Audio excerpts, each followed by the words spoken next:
ரொம்ப முக்கியமான, ஏன்னா நாங்கள் இதில் முதல் போஸ்ட் போட ஆரம்பிச்சதுலேருந்து நான் சொன்னேன், போன வருஷத்துக்கும் இந்த வருஷத்துக்கும் நிறைய வித்தியாசம் இருக்குது. அதில் முக்கியமாக சில கேட்டகரிஸே உருவாகி இருக்கு இந்த வருஷம். போன வருஷம் இருந்துச்சு, பட் இந்த வருஷம் அதில் நிறைய பிளேயர்ஸ் இருக்கிறதுனால அந்த கேட்டகரிஸ் ரொம்ப பெருசாக இருக்கு. குறிப்பாக இன்னைக்கு இருக்கக்கூடிய ஸ்கூல் பசங்க, காலேஜ் பசங்களுக்கு இந்த கேட்டகரியில் இருக்கவங்க மேலே அவ்வளோ பெரிய அபிமானம் இருக்கு. த gaming category, favourite blogger gaming அப்படின்ற அந்த கேட்டகரியில் இந்த விருதினை வழங்குவதற்காக ஒரு மிகப்பெரிய பிளே பாய், கேமிங்ல தொடர்ந்து நாட்டம் செலுத்தக்கூடிய, என்ன PS4 PS5 எது வந்தாலும் உடனே வாங்கி விளையாடக்கூடிய ரியோ ராஜ் அவர்களை மேடை கலைக்கிறோம்.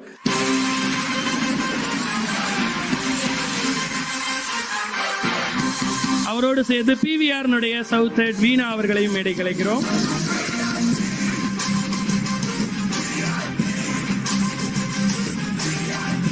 ஃபேவரட் பிளாகர் கேமிங் அப்படின்ற கேட்டகரியில எல்லா கேட்டகரிக்கும் போலிங் நடந்துச்சுன்னு, இந்த கேட்டகரிக்கும் போலிங் நடந்துச்சு.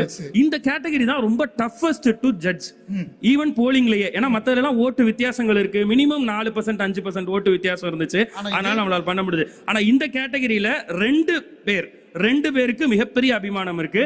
அந்த 2 பேருமே ஒரே லெவல் ஆஃப் ஓட்டிங்ல கிட்டத்தட்ட ஒரு நாள் இவர் முன்னாடி இருப்பாரு, அடுத்த நாள் இவர் வருவார், அடுத்த நாள் இவர்னு போலிங் எண்ட் டே வரலையுமே கிட்டத்தட்ட ஒரே ரேஷியோல இருந்தாங்க.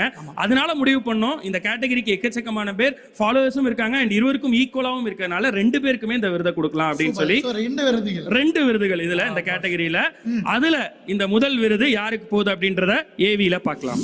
கிக்காம் பிஃபோர் தி ஸ்டார்ம், சும்மா அனல் பறக்கும் இவரோட கேம், காட்டுனதில்ல இவரோட பேச, கேமிங்ல யாருமே தொட்டதில்ல இவர் மாச. பப்ஜியா பண்ணிட்டாங்க இந்தியால பேனு, ஆனாலும் ஏறிக்கிட்டே போகுது இவருக்கு ஃபேனு.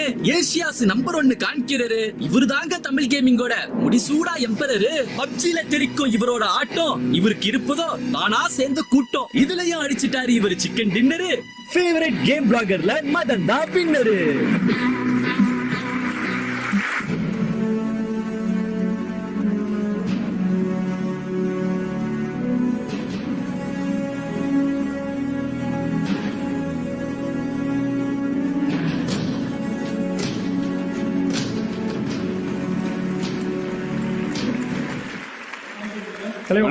ஒரு கம்யூனிகேஷன் ஓடிட்டு இருக்கு, என்ன சொல்றாங்க கேட்டு சொல்லுங்க. நாங்க ஒண்ணு கேட்டுறோம்.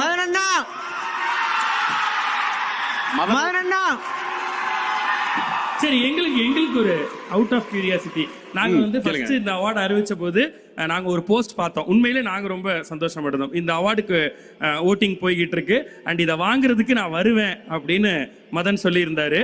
இன்னைக்கு வந்திருக்காரா? வாய்ப்பு இருக்கலாம், இல்லாமலும் போகலாம். கமல் சார் மாதிரி பதில் சொல்றீங்க. இப்ப இந்த கிரவுட் எல்லாரும் சேர்ந்து அவர் பேரை சொல்லி கூப்பிட்டா அவர் வருவாரா மேல? வாய்ப்பு இருக்கு, ஆனா இல்ல. சரி, ஓகே, நீங்க சொல்லுங்க, நீங்க என்ன சொல்லணும்னு நினைக்கிறீங்க? முதலாவது எல்லாருக்கும் வணக்கம். இப்போ நாங்க இங்க நிக்கிறோம்னா அதுக்கு காரணம் மதனண்ணா மட்டும்தான். ஏன்னா இந்த அவார்டு அவரோடது, அவரோட ஃபேன்ஸோடது, அவரோட அன்பான ரசிகர்களாகிய உங்களுடையது. அவரோட சார்பா அவங்க எல்லாருக்கும் நாங்க தேங்க்ஸ் சொல்லிக்க விரும்புறோம். Thank you all peoples. Madan OP இல்ல, இப்போ வெறும் ஃபேஸ பார்த்து ட்ரெண்டிங் ஆகுற மத்தியில ஒரு பேச்சை வச்சு ட்ரெண்டிங் ஆனாலே நம்பாலு. கரெக்டா? சூப்பர். இன்னும் நிறைய உயரங்கள் போகணும் பிரதர். வாழ்த்துக்கள். அடுத்தடுத்து கேமிங் இண்டஸ்ட்ரியில நிறைய விஷயங்கள் நீங்க பண்ணிட்டு இருக்கீங்கன்னு கேள்விப்பட்டேன். அத்தனை முன்னெடுப்புகளுக்கும் வாழ்த்துக்கள். தமிழ் கேமிங்கை இன்டர்நேஷனல் லெவல்ல கொண்டு போய் சேருங்க. இன்னொருத்தரும் இருக்காரு இதே விளாகிங் கேட்டகரியில. சோ அவருக்கு விருது வழங்குவதற்கான தருணம் இது. பழைய ட்ரெஸ் போட்டிருக்கானு பார்ப்போம்.